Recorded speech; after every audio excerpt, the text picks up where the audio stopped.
Hi and hello watch fans, and welcome to another edition of the Real Time Show with me, your friendly neighbourhood watchmaker Rob Nuts, and my gloating co-host all the way from Amsterdam, Alon Ben Joseph. Today we're going to be looking back on the results of last week's GPHG awards and analysing how close we came with our predictions and how far away we fell in some cases. Now I've got a very happy Dutchman on the other end of the line because you scored a big win, didn't you, Alon? Yes. I just want to say one word. Groeneveld. Bart and Tim, congratulations, buddies. I think this is your third award. Well deserved. We had a heated debate in the previous two Q&A episodes, and we kept the Chronograph category till the end. I think it was a heated debate, didn't it, Rob, between us? Well, I don't know how heated it was. We both knew immediately what the other guy was going to pick, and to be quite frank, I'm over the moon for you as well. I was really pulling secretly for Groeneveld to win it, although my choice was the Chapek because of my allegiance to that brand. I'm over the moon. I think the guys really deserved it. It's a fantastic watch, and I think we even said it was the one that should win. We weren't sure if it would win, but we thought it should because it's got everything about it's got everything that you want from a GPHG winner. And we predicted, and we said that the beauty of this award ceremony or this competition is the fact that you never know the end result. There are not the predictable winners. So, Rob, I kind of want to start off this episode, and we promise our listeners we're not doing a duo episode. It's going to be a one single episode on this topic. I want to know what surprised you. What stood out for you? Well, I'm not sure how many surprises, like really major surprises there were. I was a little bit shocked to see Hermes take two awards with the ladies' complication and the men's complication watch prize because it's basically the same watch, kind of won twice. It's a fantastic watch. The one that Balazs, who was on episode 3, mentioned, the one I can never pronounce, the Le Temps Voyageur. It was a bit of a shock to me to see the jury vote twice for the same thing, but in a way perhaps that's very genuine because people obviously love that design, they obviously love that movement, obviously love that complication. It was in some ways perhaps a bit of a missed opportunity to not get a bit more diversity in the winners circle, but there you go. That was a bit of a shock. I was not surprised to see the Tudor Pelagos FXD claim the dive watch, and I wasn't really as disappointed as maybe you might have thought I was after my not anti-Tudor rant the other day, because I love Tudor as a brand, and I do actually quite like this watch, but I'm not a fan of the fixed lugs. It kind of deserved it. Beyond that, I think that the winners were all fair enough and all arguably the right ones. There were some categories I felt very strongly about, like the ladies' prize, for example, and the men's prize, and I was absolutely overjoyed to see both of my picks come out on top there. And elsewhere, yeah, it was basically par for the course. There are a couple of curveballs, though, and we'll get down to those as we go through the list, I think, and analyse things a little more deeply. What did you take away as the standout moments of the award ceremony? Before I answer that question, I want to ask, did you watch it live or did you not manage to? I kept up with it live because I have a very good friend who was there sending me information as things went down. I didn't watch anything online. I just you didn't had a watch the constant text stream. feed. No, I was invited to the event as it turned out, and I completely forgot to check flights at the last minute because I've been snowed under recording podcasts. Did you know we have a podcast? It's a very successful podcast. It's called The Real Time Show. And I completely forgot to go, which is ridiculous, but there you go. According to my agenda, we are apparently recording a podcast, and I'm filling up my social media feeds with it. But this week has been crazy. I think we still need to do another one. But we have a podcast. I was invited as well. Unfortunately, I didn't manage to go as an Academy member. I did not, unfortunately, watch the live stream because I have 2 little kids and I love putting them to bed. But the moment they were eyes shut, I followed the live posts on Instagram on GPHG_official. So that's their handle. Which kudos to them. They do that lovely. 3 pictures proposed, so very interesting with a good text. I saw the Grunewalds. I was literally jumping in my living room. So my wife, again, got confirmed that I'm crazy. Super happy about that. And obviously, I enjoyed doing our 2 episodes so much because it became a little competition of ourselves. I was hunting for those that we voted for.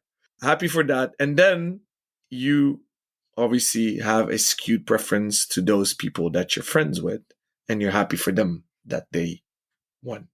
Well, yeah, we were very lucky. A lot of our good friends came away with prizes this time around. I mean, let's go through them, shall we, and just see exactly what we make of each category. Let's do that. And what you mentioned with the Arceau or Arco from Hermes, well deserved. But I was also surprised that the same watch won twice. But again, hey, shows that the jury really loves it. Absolutely right. I mean, that's the thing, isn't it? Because the jury doesn't know what anyone else is voting for at the same time, and if they do love that, then it does figure and follow that they would vote for it twice in both categories in the hope that one would win. And as it turned out, they both took away the prize. It does look odd on the rundown to see this, basically the same watch in 2 different colors in 2 different categories. But there you go. Right, top of the show, we have the Ladies' Watch Prize. Now, this one, I was really, really excited to get right. This was the Tonda PF Automatic, and I maintain that it was the right choice. It's surprising to me that the jury felt the same as I did, because I did think that people would probably follow your logic and step away from the slightly shrunken men's watch style. But I think it's a perfect watch. So how do you feel about this one? I'm super happy for Michel Parmigiani. I've worked with him closely. Super happy for him. Guido Terrini joined them, I believe, already 2 years ago. Gentleman, great watchmaker, and work with him at Bulgari. So I'm happy for them and all of the people in Fluye. And I love the watch. So, but I guess it's the least exciting. I would have loved to receive the notes of the jury. Why one of the 6 in each category eventually won? They don't publish that, do they? No, that would be fascinating to see the thought process. But whenever we did get it right, and we didn't get many of them right, did they? I think we got about half of them between us. We know our thought process, and I would imagine that it's relatively similar where we were correct and where we weren't. Obviously, we have to reevaluate and think again. But that one for me was the right winner. It was the mature choice, and I'm thrilled that it won. Let's leave it at that. Congratulations, Parmigiani Fluye. Yeah, nice one. Really well deserved. Well deserved. Yeah. Okay, so ladies' complication. Now, obviously, the Hermes walked away with this one with Le Temps Voyageur, and neither of us picked it, right? You had the Chaumet and I had the Anderson Genève. So what do you think? You picked the Van Cleef, didn't you, for the ladies' complication? No, I had the Anderson Genève in the end. But we both loved the Van Cleef. So yesterday I got confused because I saw the beautiful floral dial. Yeah. I'm like, oh, they won the ladies' complication. But if I check now, they won the innovation prize. Right, exactly. And as you rightly point out, it won the innovation prize because our listeners may not know this, and I'm not sure we did either, but there's a bunch of other awards that aren't categorized. So there's the Chronometry Prize, the Horological Revelation Prize, the Audacity Prize, the Innovation Prize, the Special Jury Prize, and most importantly, the Aguille d'Or, which is, I guess, the golden hand, the golden finger, the golden pointer. I don't know. Yeah. Grand Prix, which is the actual award, right? Yeah, that's the big one. Like, that's the overall winner, and we'll discuss that at the end. I mean, that's the one to focus on at the end. And I find it a little bit odd that the Aguille d'Or is the overall winner of the award ceremony, effectively, but it doesn't actually win its own category. Always find that weird. It's like in the NFL, they have a league MVP, which is nearly always a quarterback. And then they have an offensive MVP as well, which is very rarely the same player as someone else. I'm like, how does that work? How does that work? The surprise award that I like the best is Best Young Student. That was won by Simon Debaz. And I'm very curious what he's going to present in the near future. So congratulations, Simon. Yeah, very much congratulations. And we will watch your career closely. I'm sure that the great things will be coming from him in due course. As this is Next, real, as this is real talks about watchmaking, should we invite Simon as a guest on our show? absolutely. Why not? Why not? It'd be lovely to hear from the next generation of masters. Amazing. Okay, sorry, Rob, go on. Okay. Next up, we got the men's prize, and we both got this right. It was very easy to guess because it's one of those rare categories where there does seem to be a right answer. You know, a lot of it is subjective. And of course, it still is. It could have gone another way. I'm sure not everybody in the jury voted for the Atelier Acrivia Chronometer Contemporain 2, but everybody with their head screwed on certainly did, because it's just a stunning piece. It's just a mind-blowing piece, aesthetically and technically. And honestly, this is maybe the watch that was the easiest win for me, and maybe the watch that I would have given the overall prize to. That's the kind of thing I think we need more of in modern watchmaking. Real, timeless refinement. Amen to that. Two things I want to add. I almost picked Sylvain Pinot, didn't I, with the Origine? Yeah, you did, yeah. But congratulations to him, because he won the Horological Revelation Prize with this watch. So that's cool. So I'm double happy. And the second thing I wanted to say or mention, did you see that Rex Hep's brother went solo this week? I didn't see that. No, he's gone out on his own, has he? Yeah, but that's, I think, a whole different chapter, and I think we should invite both brothers. But that was cool, actually, to see. So we have a young watchmakers dynasty in the making. Amazing. So congratulations to the whole Acrivia team and family. Well, competition is the spur of innovation, so hopefully we'll see these two boys going head-to-head for many years to come and coming up with ever more wonderful creations as they push each other to the limits of their abilities. Anything else to say on the men's category? To be honest, I think it was a pretty easy one in the end. And yeah, the Sylvain Pinot, which did grab our attention, was justly rewarded for being a horological revelation, apparently. Anything else? Any other comments? No. All right, men's complication. Now, this was a category that we both agreed upon, actually. We both imagined the singer reimagined. That's a funny thing to say. Would win. We were both wrong. And again, it was the Hermès Le Temps Voyageur. I'm getting better at saying that now, I think. I'm deluding myself, but I think the more I say it, the better it gets. I still don't know how to pronounce the first word, though. Is it a hard C or a soft C? No idea. Le Temps? No, Arco. Me neither. I guess it's Arco. That proves how poor my French is. Yeah, mine too. But I think it's an arc, so it's Arco.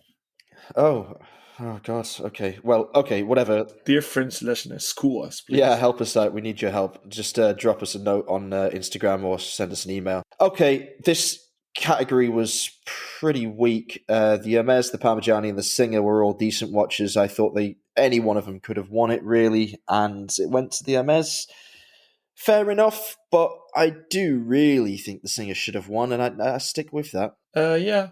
Although, if a Parmigiani watch should have won, it should have been the GMT Rattrapante. But okay, let's not dwell too long on this. I think we've touched upon this, the winning watches long enough. Let's go to Iconic. Yeah, so this was a win for you, actually. You went for the Tag Heuer in the end, and I correctly guessed that one of yours because I know you love that model. And yeah, although I chose the Casquette, that was purely my personal preference, and I think the right watch did win here because it is the most iconic, right? Yeah, I'm double happy for Tag Heuer because I also think it's a little wink nod from the jury for Frédéric Arnault. He's a youngster in the watch industry, relatively new, and he's shaking up things, and he's trying, and he's pushing the envelope, and I think he really respects the heritage, the Heuer heritage, the Tag Heuer heritage, which exists already since 85, right? So that's also quite some time already. A lot of people think he went bonkers with the Mario watches. They accepted it on the connected watch. They think he went mad with the Tourbillon. Time will tell. I personally would never buy that watch, although my 6-year-old son got a Nintendo Switch for his birthday. And guess what game he plays the most? Mario Kart. I literally have people older than I am buying these Mario watches. So tell me who's crazy, Frederick or the haters. But Le Mans my personal favorite. In this category, I only thought there were three. I'm happy for them. Congrats, Frederick and Olaf, Team Tag Heuer.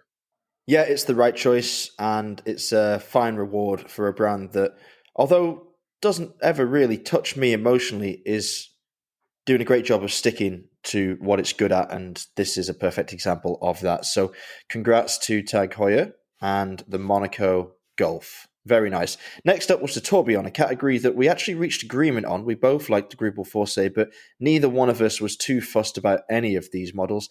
And happy to say, it was our good friends at H. Moser and C that walked away with the prize. Yes. Congratulations, Melan family. And I emphasize on Melan and not just Ed, our previous guest on the show, which was a killer episode. If you're listening to this one and you haven't listened to the previous one, the interview with Ed Melan, we highly, highly, highly recommend it. You don't have time, just listen to the first 5 minutes. You'll be laughing like crazy. The award was picked up by the siblings, the brothers Melan, and that's why I emphasized on Moser being a family company and the Melan family picking it up, because he gave actually credit to his brother, which I think is cool, well deserved, super happy for them.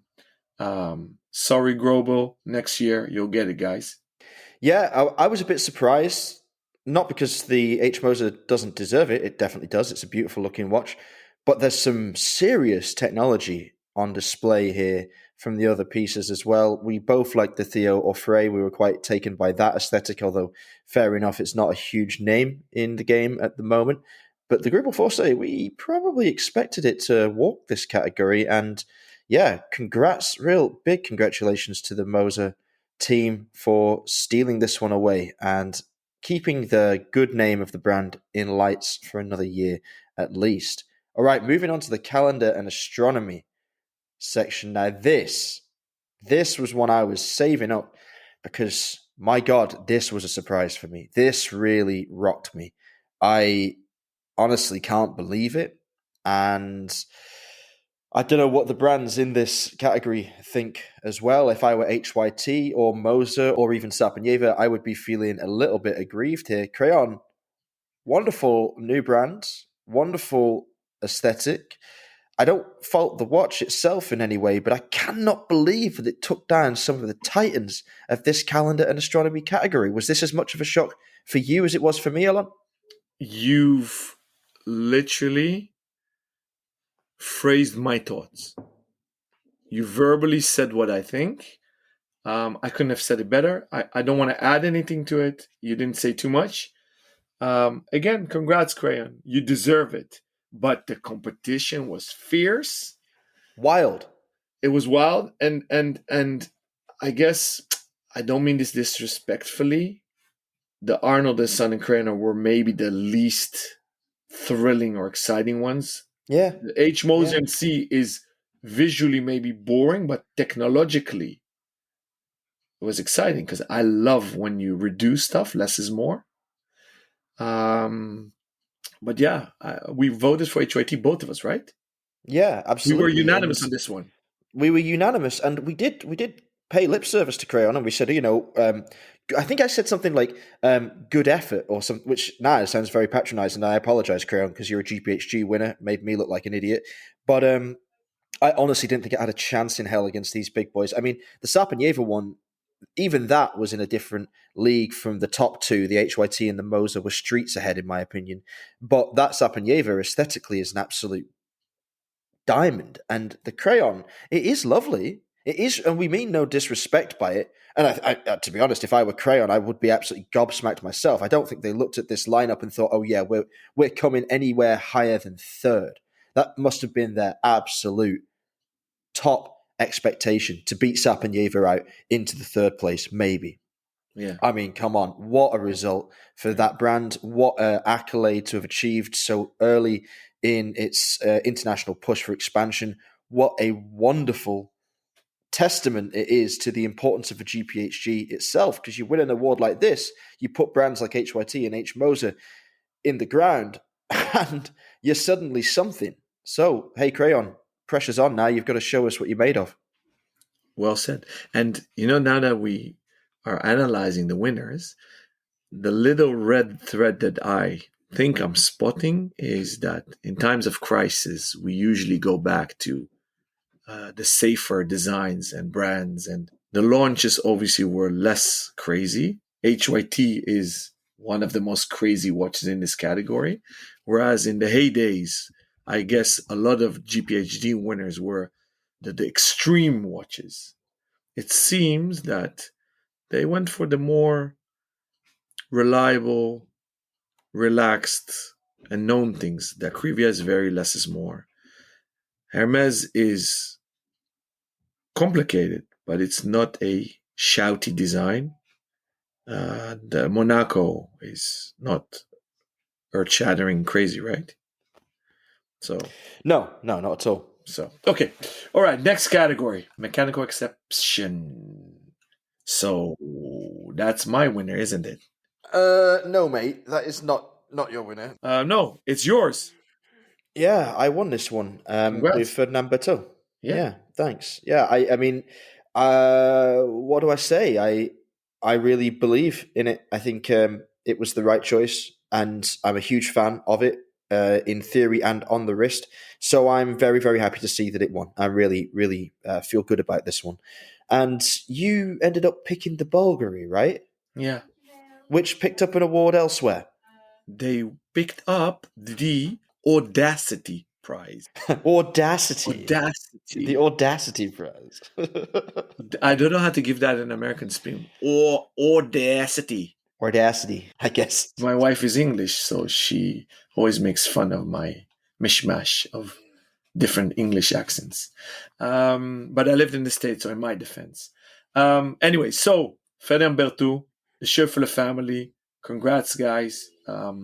We elaborately discussed all 6 in our previous episodes. You want to hear our thoughts, please go back. Yeah, well deserved. Yeah, the right winner, I think. All of them deserve to win. There is none of the 6 that are wrongfully in this category, in my opinion, this year. Yeah, they're all good, but the best one won, in my opinion. And I do think there's a bit of a division between the Ferdinand Berthaud, Ulysse Nardin, and Bulgari. I would put those 3 on a tier above the others, but that's probably just personal preference. I don't think there's anything mechanically disinteresting about the Armin Strom, for example. The Beauvais is, well, it's a lot, but it is also kind of cool. And the Chopard, yeah, not my cup of tea, but another one from the Scheffler family, and a real testament to Chopard's ability as a watchmaker for them to be in this category alongside such esteemed company. Next on the list is the Chronograph category. I think we can address this one in the You're not going to tell me again that you make an executive decision and put it at the end, right? No, sir. This time we're just going to run straight through it. As everybody will remember, I'm sure this was the category that we were most excited about, and there was 6 absolute stunners. There's not a bad watch amongst them. Some brands that we're very close to. For me, I have great personal relationships with Chapek and Louis Monet particularly. We are both very close to the guys at MB&F, Max and Charis especially. And then Parmigiani Fleurier, as probably is apparent from this whole rundown, I have a great soft spot for them. And the Grunefelds, well, what can you say? Good stuff, man. Good stuff. I'm very glad that you took away the win this year. And to show that we are objective, and this show is really about real thoughts, real talks, and we say what we think, and we do what we say. I have criticism. What? Oh my goodness! The heck did you guys think of putting that strap on the watch? Oh no, I love it. No, I love it, dude. No, dude. It takes away. It takes away attention from what's going on in the watch. So, Tim and Bart, I love you guys, but less beers next time you decide what strap to pick. No, more beers, always more beers. This is a great strap. With you, probably.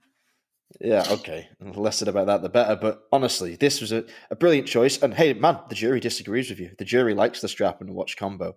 Unless everybody was able to just look past the strap and vote for the watch head, as brilliant as it is. But no way, man. This is cool. This is just ice cold cool. I love it. I love it. I love it. Don't listen to him, Tim and Bart. Keep doing what you're doing. He's a madman.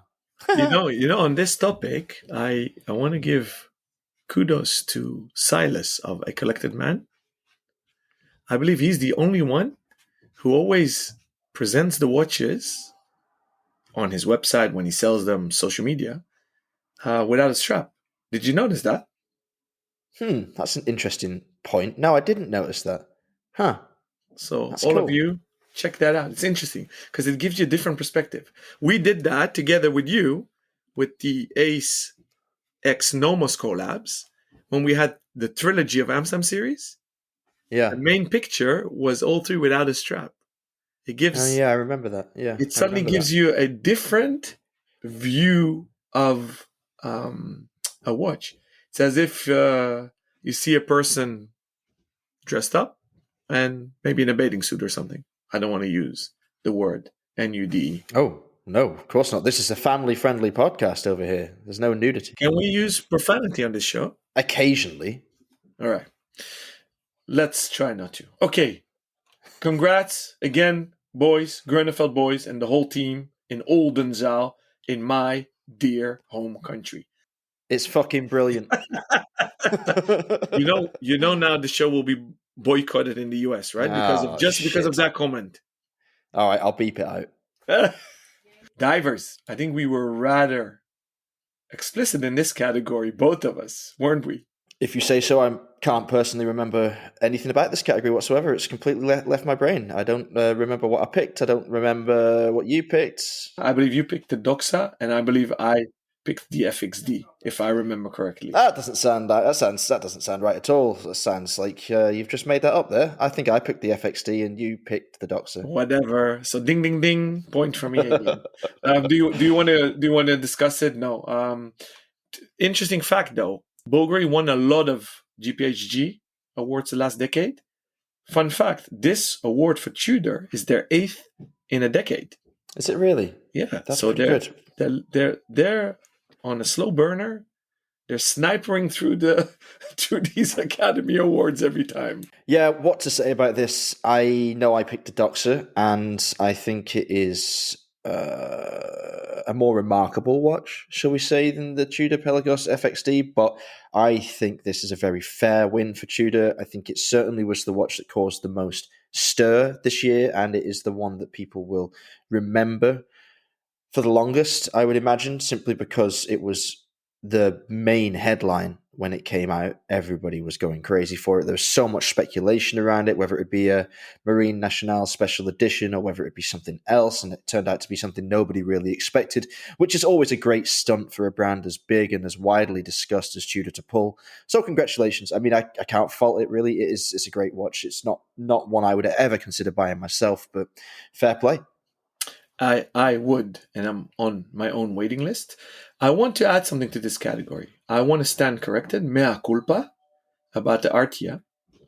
My ignorance made that watch stand very low on my pick of these 6 in this category, simply because you were right. I didn't know that rainbow on the dial literally had a function.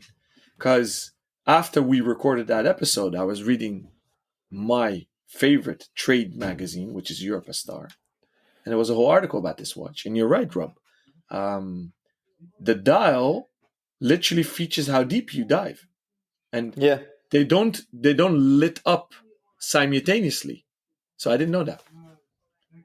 Yeah, it's a fascinating phenomenon, really. The visibility of different colors beneath the waves at different depths. It's almost too sci-fi to believe, but yeah, this actually works. So thanks for doing the research. That's very gratifying that you stumbled across that article. That, or the fact that I say that you're right? Well, I always appreciate that, of course, although I don't need to be told. But so Artia almost took the category for me, but still, I think Tudor deserves it this year. But with that knowledge now, in hindsight, it went to number 2 for me. So I really think this Archie watch is on the cusp of greatness. I think it could be very much improved with some small changes. Like I said, I'd get rid of the date window. I'd make the dial symmetrical. I think the logo is ill-placed and unnecessary. And I'm not entirely sure about the kind of almost retro Breitling-esque font on the bezel, and those numbers just look a bit small for me. I mean, I like the Tudor bezel more. If you take the look of that and put that on the Archie, that could be interesting. I'm with you on all the points, but I do love the shark fin-ish details on the lunette, the bezel. That's cool. I do like that. That reminds me of that enormous Citizen ProMaster that has like a shuriken bezel on it. I absolutely love that. All right, moving on to the jewelry category, and one that probably found us in the strongest agreement of all 15 categories, right? Yeah, almost a no-brainer. This is the Bulgari one with the Serpenti, Misteriosi high jewelry. Besides the fact that they made a special caliber for that watch, Awesome. mechanical, manufacture, in-house, with Fabrizio Buonamassa and the whole technical team, and they incorporated jewelry teams in Rome. If I was a lady, I would wear a Serpenti. I'm not confident enough. You, though, are really considering one, you told Antoine Pen. So do you want to reiterate that? Yeah, I love them. I honestly I'm so mesmerized by the craftsmanship. The only real drawback for me, and I mean this in all seriousness, I'm not saying I would wear this model. It may be a little bit too bejeweled just for my general style, if there is such a thing. Generally, I wear like tweed suits and, polished brogues, so I'm not sure this really fits, but something a little bit more demure would be potentially wearable. But I have hairy wrists, I have hairy arms. I think you're probably the same. We're both quite hairy guys, and that is one issue with the Serpenti, the way that it friction fits to the wrist effectively, and I'm sure that I would lose a lot of wrist hair in the process of wearing one. But you're right, we spoke to Antoine the other day for an upcoming episode, and I mean it when I say it. If they ever do a men's version in like Blaster Titanium, for example, and he's never said never, so it's not out of the question. I would buy it. I would buy it because I want to support the existence of this kind of object. This is the kind of thing that I think watchmaking gives us that truly enriches our experience of life. This is top level craftsmanship, excellent, world class gem setting, inventive and sideways thinking horology all in one beautiful package. This is treasure. Imagine if in 1,000 years' time, after the human race has completely obliterated itself, and some aliens come down to inspect the ruins of our civilization, and they're digging in the rubble, and they find a chest, like a former Bulgari dealer, a former Bulgari authorized dealer collapsed in on itself, and they pull out one of these from the charred brick, and they look at it and they think, wow, whatever the hell it was that lived on this decimated planet, they had some skill and they were cool. Like, this is, if you could. I love your fantasy, dude. You should write scripts. But yes, but you are right. And in solidarity, if that ever comes, and you spoke about titanium, so then I sat up straight in my chair. In solidarity, I will buy one as well. So let's move on to artistic crafts. We were unanimous on that one as well, weren't we? We were, and we were right. And the jury backed us up, unsurprisingly, I have to say. There's a lot of nice watches in this category. The Hermes is gorgeous. Even the Audemars Piguet code 1159 is pretty cool. The Beauvais is, well, I mean, it's hideous, but it's impressive. The Van Cleef also, I would say, falls into that category. The Hublot, I love. I think it's a lot of fun. I think it's really sweet and a cool little timepiece, but the Voutilainen was just the best. Kari and team, including, obviously, together teaming up with an amazing Japanese artist. That's why it's an artistic crafts category. Well deserved. Unfortunately, one of a kind. So whomever is wearing this watch right now, we salute you, dear lady or sir. Next one. Yeah, the Petite Aguille. Yes. This is a weird one. So, second to the calendar and astronomy category, this is the one where I feel we were most off the mark, because the watch that won, the Trilobe, I don't know how to say it, Trilobe. Let's call it Trilobe. Let's call it Trilobe. Okay, so the Trilobe won. It didn't even feature in our rundown. There were 4 of these 6 watches that we mentioned explicitly. I was talking about the Grand Seiko and the Breitling. I think you talked about the Zenith that you picked and the Gelfman that you picked Correct. for me. Correct. Neither one of us gave the Trilobe a chance, really, I don't think. How do you feel about this result? I love quirky watches. I love it when technically something new is happening. So definitely well deserved. I believe that we were off because, and I think we said it on air, we didn't understand what the category is really about.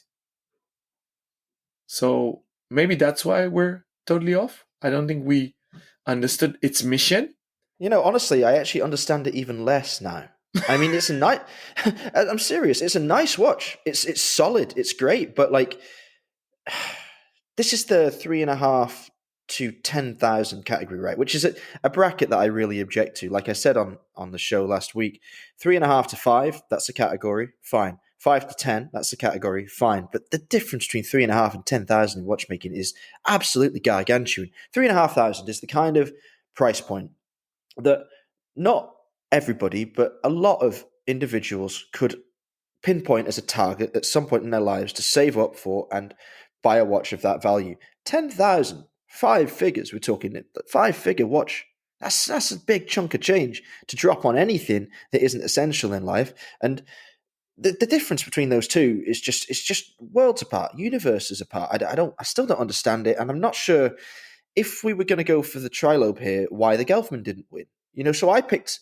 In fact, we both picked quite conservative watches here. I wanted the Grand Seiko because I just thought it was an excellent example of a Grand Seiko and it had everything that I expect from that brand in that one package. You went for the Zenith Defy Skyline because you thought that the Complication was very interesting and the rapidly moving seconds hand made it stand out from the crowd. Fine. Yes, but now that you've said it, my analogy was this. 3 to 10K is where often either somebody starts when entering fine watchmaking or upgrades from, let's say, entry-level mid-range and goes for a big chunk of money, which you said correctly.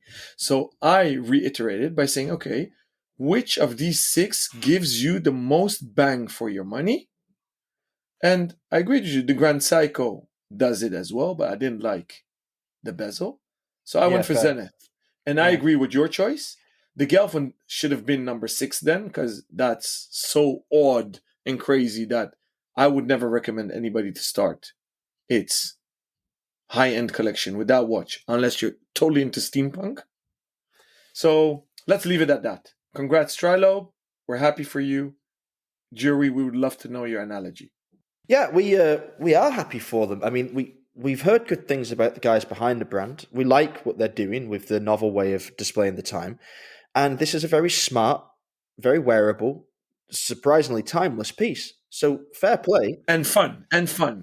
Well, yeah, I suppose it is in a way. Although I don't think of fun when I see that watch at all. I see that as like quite serious. Sorry, when you see it spinning, it's fun. So you need to see a movie of this watch. But okay, let's go to the Challenger category because that was interesting. We had discussions. I think your pick won.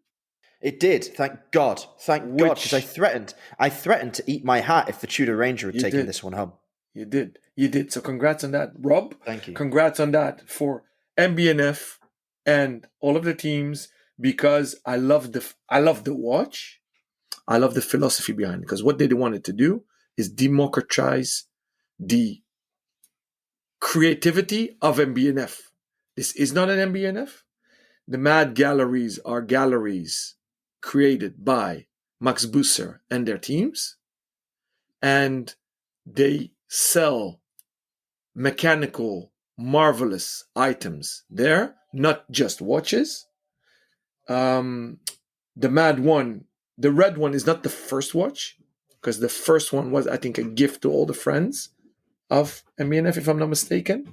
Well, what they were gifted was the opportunity to buy it. I think they had to pay for it. But that was a blue one, and that was really cool. But I want a green. Okay, so I've got the red, and it's very cool. I don't wear it that much anymore because I've kind of elevated it to the status of curio, where like I get it out of the box and show people like, look, this is what watchmaking can be like. But I want a green one. If they make a green one next year or the year after, I'm putting my hand up for it again. I want first dibs on buying the red one off of you. Oh, right? Okay. It's on the record. It's on the record now. The day you get the green one, the red goes to me. Okay, so Congrats, guys. I'm happy. I agree. So yeah, good. Mechanical clock. Oh, mechanical clock. Shall we just do a brief one?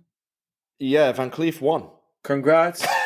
Congrats. I think it was both at the bottom of our list, right? Yeah, I mean, it was. It's as disgusting as it is beautiful. Yes. And what I mean by that is it's a very specific kind of aesthetic, and it is probably the best in terms of craftsmanship, I suppose. But it's between 5 and 10 millions of Swiss francs. I love it how they put the S in the bracket on the website. 5 and 10 millions Swiss francs. Hilarious. Fair play to whoever buys that. And if you have a few more quid burning a hole in your pocket, we will gladly take some sponsorship. Cheers. Okay. All right. So then all the other categories, we discussed the prize for the best young student. We briefly touched upon the horological revelation prize. I don't think we need to discuss that. Sylvain Pinot with the origin deserves it, right?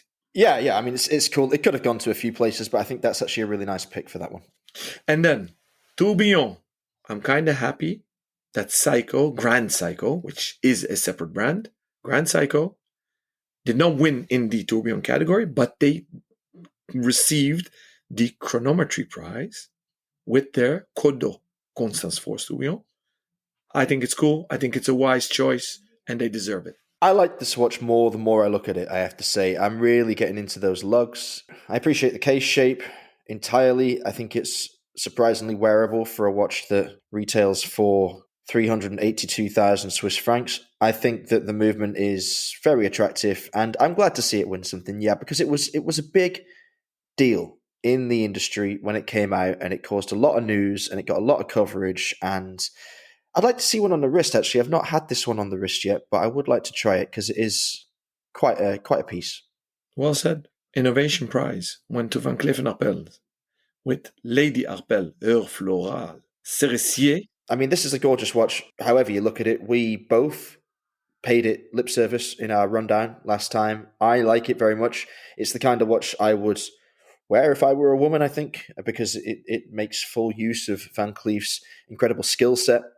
And yeah, beautifully feminine in a traditional sense.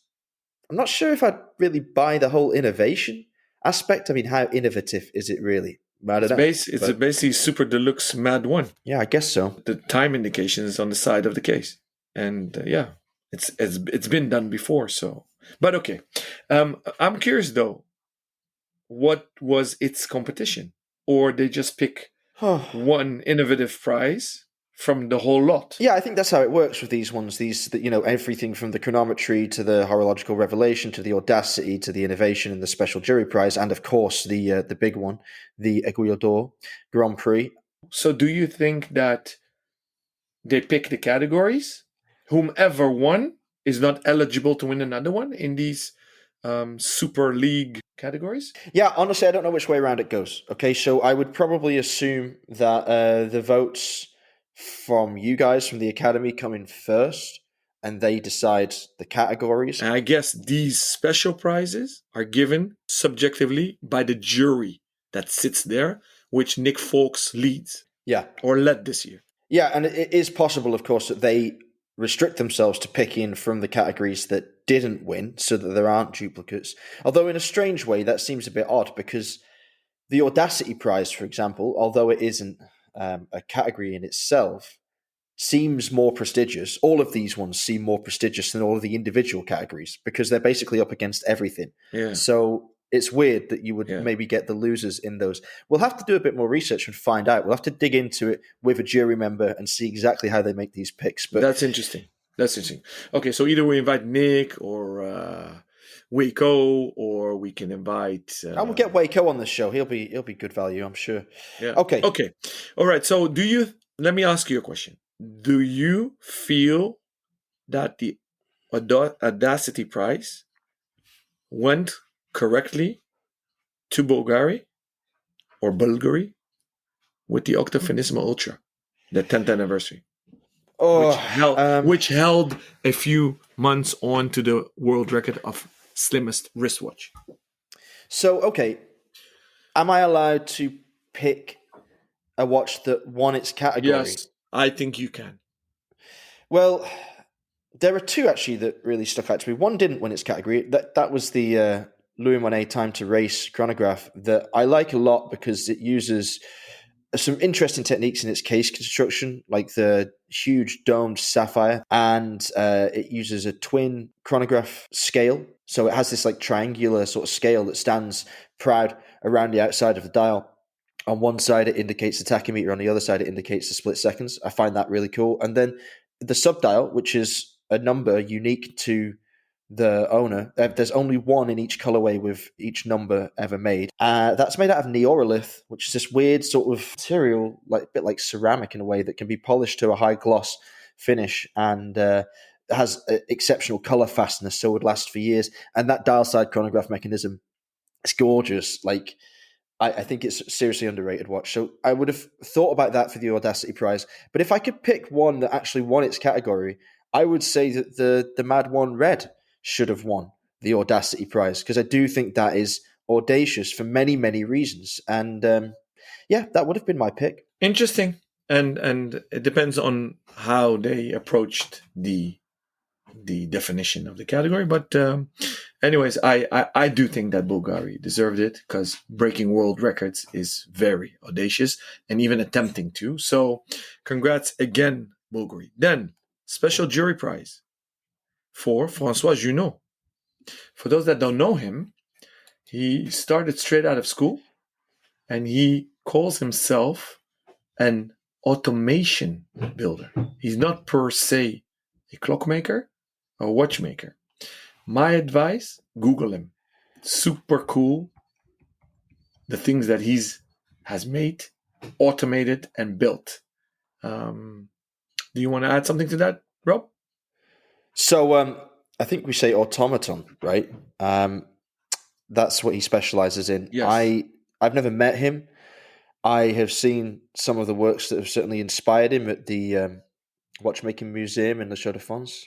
Mm-hmm. And yeah, anybody that can do the kind of stuff he does has got a very special mind, and those characters should always be treasured and celebrated. So I think he's a fantastic recipient of this award and very worthy of it, and hopefully it will draw more attention to the good work he's been doing throughout his long career. Last award, it is called the Grand Prix.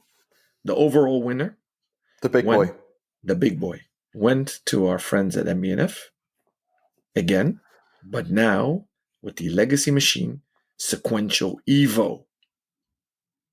Rob, what do you want to say about that?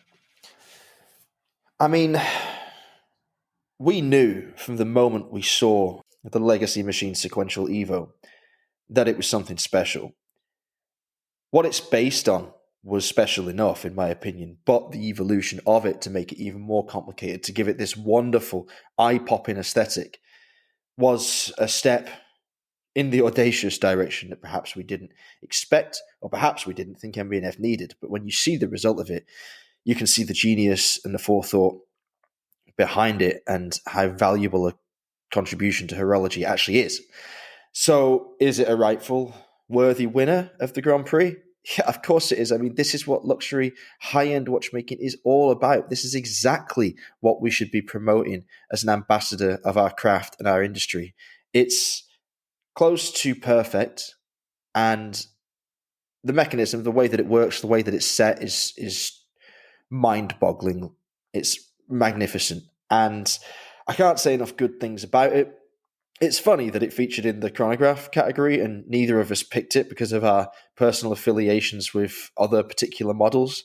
But when it comes down to it, this is the cream of the crop, and you can't take anything away from it. It is a worthy champion. What do you think about it? You've said it well, Rob. It's an amazing watch. They push the boundaries. MB&F always thinks of something new, and they keep on surprising you every time. And they did that with the Legacy Machine Sequential Evo. Again, I love the Legacy Machines. When the first one came out, I was blown away, head over heels in love. I did not pick this watch in the chronograph category because if I remember correctly, I used the word or the words, there is too much going on. And I think that a chronograph should be readable. And as you use it often with things that are related to speed, having said that, the Gronefeld does that. They split the dials. It even gives me a Vianney Halter Antica vibe. So that's why I didn't pick that watch in the MB&F, in the chronograph category. So the MB&F took the Grand Prix. I don't know if I initially would have picked them immediately. I guess I would have picked the Octofinissima Ultra, but since they won another prize, I actually agree with the jury that they gave it to MB&F.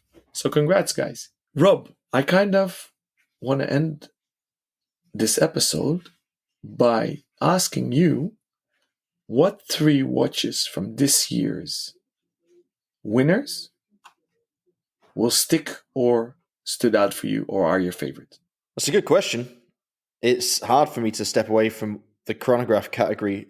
I could give you 3 answers within the chronograph category, to be honest. But for the sake of diversity, and I think long-term impact, the watches that stand out for me really are the Bulgari Serpenti, the Mad 1 Red, and the... it's difficult. I'm going to say the Grunefeld. It's great that it won what we regarded as the most hotly contested category, and although obviously I threw my personal feelings behind the Chapek, I do think that Grunefeld is something really special, and I think it just gets better the more you look at it, the more you study it, and I think that we'll really appreciate that one for a long time, and we will always talk about it as one of the great watches of its generation. So I've picked 3 that I think are ambassadors for their specific corners of the industry. I think the Grunefeld is excellent high horology, as good as it gets, the very best. I think the Serpenti is, as I said in the last show, icon among icons. It is just something unlike anything else, a great testament to the many artisanal skills that are necessary to make this industry what it is. And then the Mad 1, that just shows you how creative and how cool you can be on effectively a shoestring budget. And it's really nice that a company like MB&F that occupies the very upper echelon of watchmaking is willing to get down and dirty in the entry-level or mid-level luxury price point and speak to an entirely new consumer demographic that otherwise would never be able to own one of their pieces. And I think that's just really, really nice. It's really heartening, and it's been done in a fantastic way that I fully support. What 3 watches stand out for you then? I'm going to run down the list twice with different reasoning. First and foremost, as a watch collector and a watch nerd, what would I buy immediately for myself? Or would I buy? Not for myself, but for my wife, the Serpenti, hands down. So I'm with you, 100%. Love it. They deserve it. I would have bought it. Then, Grunefeld, obviously, I would buy and wear because I love it. Change the strap immediately. And I would buy the Acrivia for myself.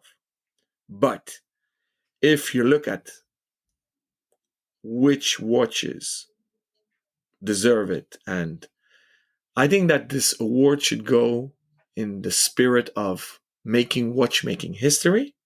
And if we follow that analogy, then I guess what you said about the Mad 1, you said very good. They pushed the envelope and made history with a shoestring budget. So they deserve it. Bulgari, Octofinissima Ultra broke a world record. They made history. It's proven. And then the third one is very difficult. And I guess MB&F did it again with the Evo. And that's why they won the Grand Prix. And now that I realize that, I think the jury did a good job. So twice my top 3 picks. Very good, very good. So it seems like the Serpenti is really stealing the show for us, oddly enough. But there you go. Such is the wonder of watchmaking. So thanks, guys, for sticking with us for another hour of GPHG analysis. That was a lot of fun. Please remember to get in touch with us with your questions. We will be diving into the mailbag next week, you can contact me on Instagram at RobNuds, that's ROBNUDDS, or Alon directly at ALONBENJOSEPH, or you can send us an email either at rob@therealtime.show or alon@therealtime.show. We're looking forward to spending time with you again next week, so please tune back into The Real Time Show. Like, follow, share, all that jazz. Until then, stay safe and keep on ticking.